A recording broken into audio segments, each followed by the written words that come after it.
अस्सलाम वालेकुम ग्रानो कतुनको ज़ाय मवाजिदुल्लाह और तासु गोरे जमा फेसबुक और यूट्यूब चैनल उम्मीद लरमा च खबय और जन बमुख तीरीगी नन दासे डेवलपमेंट शो दी च दागे ना हुकूमत और आली शरीफ द पारा यो लोय झटका मख तरागल दा यकीनन दा पाकिस्तान मुस्लिम लीग नुन द पारा अवलने झटका दा जिंदा यो सो रजु नमंग विनु च यो इख्तिलाफ पैदा शवे और दा इख्तिलाफ द मुक्तदरा और द नुन लीग पमांस के पैदा शवे और द इख्तिलाफ द वजन दी पयो बल बांधे इल्जामात हम लगई د یو بل خلاف بیانونه هم ورکړي خو د دې اولنې شکار څوک جوړ شوی دی د وزیر اعظم مشیر رانس ناولا صاحب د دې اولنې شکار جوړ شو او رانس ناولا صاحب وارن گرفتاری جاری کړل شو دا خصوصاتي تور باندې دا غنما چې یقینا دا گرفتاری به ډیره زیاته سنگینه وي ځکه چې رانس ناولا صاحب د وجنه پاکستان مسلم لیگ نون ته یو لویا جټکا رسیدل شي او یقینا د دې لپاره یو لویا جټکا هم ده راځو د جسټس منصور علي شاه صاحب طرف ته جسټس منصور علي شاه صاحب دا ویلی وو چې جوډیشل کمیشن دا کومه اجلاس چې د ملتوي کړ شي بیا دا غینه بعد دی ویلو چې 24 آئینی ترمیم یې نشپګشتم چې کومه آئینی ترمیم ده په دې باندې فل کوټ جوړ کړ شي خو جسټس چیف جسټس یحیی افریدی صاحب چې کومه د دیشپګشتم آئینی ترمیم بینیفیشری ده هغه بینیفیشری هم ده او د دې سره سره د جوړ شوی هم د 24 آئینی ترمیم په ذریعہ باندې هغه ویلې چې کله هم داسې نشي کېدلای چې موږ په دې باندې فل کوټ جوړ کو د دغه سره سره د جسټس منصور علي شاه صاحب نه پرونه یو بل اختیار هم اغستل شوی دی او دغه اختیار جسټس جمال مندوخیل صاحب تور کولای شوی دی داغه نه بعد یو خبره داسې بازغشت کېدله یعنی په مارکیټ کې لګیا و چې داغه نه بعد جسټس منصور علي شاه صاحب په دې نه بعد چې دا به مستعفي شي خو د دغه کنفرمیشن نن د سپریم کورټ اف پاکستان نه راغل دي او یقینا جسټس منصور علي شاه صاحب یو لوی سرپرایز ورکړی دی او دا سرپرایز د سیستم نظام او د پورا خلکو ته ورکړی دی خو راځو اول د نون لیګ په حواله سره خبره کوو چې د نون لیګ په دې وخت کې څه سچويشن نه کومه وګورو سایمنټینیسلی یعنی په یو وخت کې ډېر شوزونه روان دي د نون لیګ سچويشن ته کومه وګورو حالات ته وګورو په دې وخت کې د نون لیګ سچويشن او حالات ډېر زیات خراب دي ځکه چې د نون لیګ وزیران سیده راځي او په اسټابلیشمنت باندې چړای کوي یعنی سیده دی اډو وخت انتظام نه کوي او دی په اسټابلیشمنت باندې چړای کوي کومه د رانس نولا صاحب خبرو کو رانس نولا صاحب تر دې پوری ویلی وو چې د بشرا بیبي صاحبہ د سوالونو جواب وسوک ورکړي دا به ادارې ورکړي او چې کله مصدق ملک صاحب دا غوښنه دا تاسو کو چې د ادارې تاسو ماته نه دي نو هغه ویل چې د ادارې زمونږ په انډر کې نه دي بلکې موږ د ادارو په انډر کې موږ د ادارو ماته کیو نو د ځنه تاسو اندازه لګولای شئ چې تر دې پورې دی کومه خبره کړله د دې نه بعد تاسو تما په ویلاګ کې دا هم ویلی وو چې برګډیر ریټایر اشفاق صاحب چې کومه د هغه دا کلیم کړه ده چې پاکستان مسلم لیگ نو خپل توري ویګوغانی اخیستې دي او په دغه ویګوغانی کې د پاکستان تحریک انصاف کارکونان چې کوم دي دا چوتای او دا تاثیر ورکړي چې د دې کومه کسان چې غایب شو دي یا چت کړ شو دي نو د ایجنسیانو چت کړلې دا غینه بعد هغه دا هم کلیم کړه وو چې پاکستان مسلم لیگ نن کله هم دا نه واړي چې د پاکستان تحریک انصاف او د اسټابلیشمنت په منځ کې تعلقات خشي تعلقات بهتر شي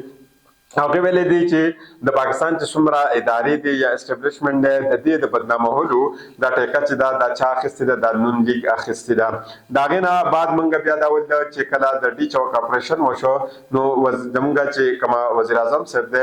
هغوی دا پوره ملبه چې کومه ده دا په چا باندې واچوله دا ملبه هغوی په آرمي چیف باندې واچوله د هغې نه بعد موږ ولیدل چې کومه د محسن نقوي صاحب منسټري ده یعنې انټیریر منسټري چې کومه ده یا وزیر داخله چې ده د هغې د طرف نه یو اعلامیه جاری کیږي او په هغه اعلامیه کې دا ویل کېږي چې په ډي چوک د اپریشن په دوران کې د پاکستان تحریک انصاف او د پاک فوج براه راست د یو بل سره کله هم مخامختیا نه ده شو یعنی پاک فوج کله هم د پاکستان تحریک انصاف مخې ته نه ده راغلی که دا هر څه کړلي پولیس کړلي د حکومت کړلي پولیس پوه شه او د حکومت پوه شه او د هغوی کار پوه شه د هغې نه بعد موږ ولیدل چې فیصل واوډا صاحب هغه مخې ته راځي او هغه د مصدق ملک صاحب خوله چې کومه ده هغه بندی او په یو لایو شو کې چې کومه ده هغوی ته وایي که نن نه بعد تا د ریاست نوم واخیسته نو ستا به خیر نه وي بلکې ته نن نه پاس به ته د چا نوم اخلي که ته نوم اخلي هم نو ته به د حکومت نوم اخلي بلکې ته به د ریاست نوم نه اخلي د دې نه بعد چې کومه ده نور هم داسې ډېر زیات ایونټس دلته وشو خو د هغې افټر شاکس چې کومه دي هغه هم را روان دي او د هغې اولنۍ افټر شاک ته که موږ وګورو د وزیر اعظم مشیر برای سیاسي امور رانس ناولا صاحب ناقابل ضمانت ورن ګرفتاري چې کومه ده دا جاري کړه شو ده کومه د رانا ثناء الله صاحب ته وګورو آیا د رانا ثناء الله صاحب د وارن گرفتاری ولې جاری کړه شو دا رانا ثناء الله صاحب د پاکستان چې څومره نېشنل میډیا ده په هغه باندې راضي او کینی او د اسټابلیشمنت خلاف خبرې کوي تر دې پوری داغه خلاف دی خبرې کړلې چې کومه پاکستان تحریک انصاف هم نه لیکړه یعنی موږ داس ویل شو چې د ګرم ورشو د بلچا چې کومه را د په دې باندې راوټه کوي او دی راغورځي رانا ثناء الله صاحب چې د هغه ویلي وو چې پاکستان تحریک انصاف باندې د کومه پابندي لګي زره د خلاف یم د دې سره سره هغه دا هم ویلي وو چې کومه گورنر راج په خیبر پختونخوا کې لګول کېږي زره د گورنر راج هم خلاف یم او دغه څه چې رانا ثناء الله صاحب ویلي وو چې په دې چوک کې دا کومه اپریشن شوی دی د دې زه هم خلاف ما او صرف زه خلاف نه ما بلکې هغه ډیر صحافیان ته دا ویلي چې پورا پارټي د دې خلاف وا او پورا پارټي دا نه غوښتله چې په دې چوک کې شي اپریشن وشي او د پاکستان تحریک انصاف سره دی داسې وشي نو دا غي په افټر شاک کې مونږ دا ولیدل چې رانا ثناء الله صاحب چې دا غي خلاف چې دا کومه اف آی آر درج کړه شوی دی یا دا هر څه چې شو دی دا چا کړل دي زلاول ساسو مختداق دمه بیا په دې باندې مزید خبره کو جوډیشل مجسټریټ صدرا ګل نواز رانا ثناء الله د وارنټ گرفتاری جاری حکم جاری کړی دی او هغه په دغه گرفتاری کې دا ویل چې په 12 دسمبر باندې دی رانا ثناء الله صاحب گرفتار کړي او عدالت ته پیش کړی شي دا خبره مونږ ته یادول پکار دي چې رانا ثناء الله صاحب خلاف تانا سټلایټ ټاون کې درج مقدمه چې کومه ده په عدالت کې زیر سماعت وا مقدمه کله درج کړه شو په 16 اکتوبر 2000 شلم کې یعنی په 2020 کې په ګجراوالا کې د پی ډی ایم په د جلسې په دوران کې دا مقدمه چې دا درج کړه شو په اف آی آر کې کنټینر سایټ تکول او په پولیس اهلکارانو باندې گاڑی چړاوهل یعنی باغ باندې گاڑی چې کومه دی وستله په مقدمه کې خرم د صغیر صاحب عمران خالد صاحب او سلمان بر صاحب چې د مخکینه بری کړی شو دی پولیس د رانا ثناء الله صاحب متعلق د مقدمه چې کوم چلان دی د تاخير سره دی جمع کړی یعنی اخیره کې دی جمع کړی وو او پولیس د رانا ثناء الله صاحب د بے ګناه قرارولو د لپاره غوښتل د 173 ریپورت په عدالت کې هم جمع کړی دی د عدالت پولیس ریپورت چې کومه د مسترد کړی رانا ثناء الله صاحب طلب کړی وو خو تر اوسه پورې رانا ثناء الله صاحب چې بار چې کومه ده هغه غیر حاضر دی او عدالت د وزیر اعظم مشیر رانا ثناء الله صاحب ناقابل ضمانت وارنټ گرفتاری هم جاری کړل نو تاسو دا کتل شي کومګه کو ګورو چرته په پنجاب کې هم د نون لیگ حکومت ده په وفاق کې هم د نون لیگ حکومت ده کله پنجاب خبره مونږ کو نو په پنجاب کې د ټول نه زیات هوړ چې د چا ده یا زیات چې څوک په پنجاب باندې پويږي یا په پنجاب باندې د حکمران ده نو د رانا ثناء الله صاحب دا او رانا ثناء الله صاحب د پنجاب په حواله سره ډیر شوزونه پیژني کدا وخت مونږ وګورو رانا ثناء الله صاحب د وزیر اعظم مشیر ده یعنی د وفاقي کابینټ حصہ هم ده د فدرال کابینټ حصہ هم ده خو دا د مقتدره د سیستم او د نظام د طرف نه اولنې جټکه چې کومه ده دا مسلم لیگ نون ته ملاو شو او یقینا مزید جټکو انتظار دی هم مسلم لیگ نون کوي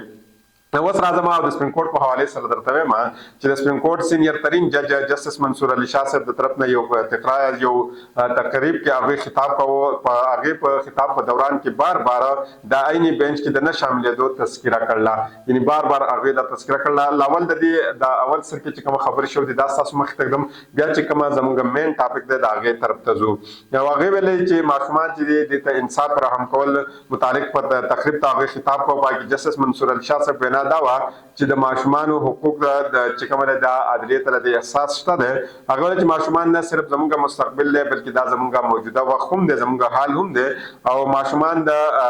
سبا خلق نه دي بلکې دا د نن موجود خلق دي جسټس منصور علي شاه صاحب د خطاب په دوران کې عیني بنچ کې نه شاملېدو بار بار هغه تذکرہ کړل او په حالت په حال چې کومو پای کې هغه سره موجود جسټس جمال مندوخیل صاحب هغه بار بار مخاطب کولو او دا وجه دا هم دا چې پرونده هغه نه کوم اختیار اخیستل شوی دی او دا جسټس جمال مندوخیل صاحب تور کړل شوی دی یقینا هغه په حواله سره هم دی دا بار بار ویلې داغه وینا دا وا چې د ماشومان متعلق د آئین آرټیکل 11 چې کومه 11 داغه تشریح ضرورت دی هغه ویل چې دا تشریح زه اوس نشم کولای او هغه اشاره وکړه د چا طرف ته چې جسټس جمال مندوخیل طرف ته چې دیو دا کولای شي هغه ویل زه معذرت غواړم خو بار بار زما ته دا ویل چې کومه ضرورت د راځي ځکه چې زه مزید د دې تشریح نشم کولای یعنی زمانه د اختیار اخیستل شوی د اختیار د چا سره په دې حال کې چې موجود جسټس جمال مندوخیل سره د اختیار دا سره دی د خطاب نه بعد چې کوم اهم کار وشو چې یو صحافي د جسټس منصور علي شاه صاحب نه سوال وکړو چې آیا تاسو مستعفي کیږئ یا تاسو استعفا غواړئ، نو هغه ډېر د تحمل سره او په خندا سره هغه ویلې چې آیا تاسو داسې سوالات یا داسې هر څه زما ذهن ته ولې راولئ. هغه لکه چېرته داسې خیالات زما په ذهن کې راشي یقینا زه به دا کنسیډر کړم. نو هغې ویل چې نه دا سار څه چې دا افواګانې دي په دې کې هېڅ قسمه صداقت نشته. جسټس منصور علي شاه صاحب استعفا چې کومه ده دا د ډېرو خلکو چې کومه ده یو خواهش کېدی شي خو دا یو خبر نشي کېدلی. هغې ویلې زه به خپل کار جاري ساتم او هغې ویلې چې تښتېدو هېڅ قسمه څه فایده نشته. نو دا د سیسټم او د نظام دپاره اولنی سرپرایز و چې د جسټس منصور علي شاه صاحب د طرف نه دوی ته میلاو شو. هغې ویلې زه به په سیسټم کې دننه چې موجود یم نو زه څه کولی شم که چېرته زه له دې نه بار شم نو بار به زه څه وکړم زه هېڅ هم نشم کولی.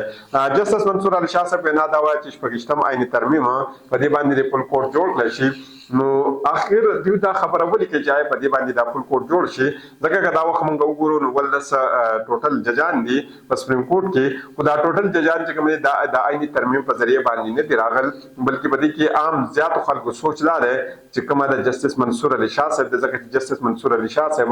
دا وخت د سپریم کورټ د ټولو نه سینیره ترین جج دی. نو یقینا که چېرته پل کوډ مخې ته دا د 26 آئیني ترمیم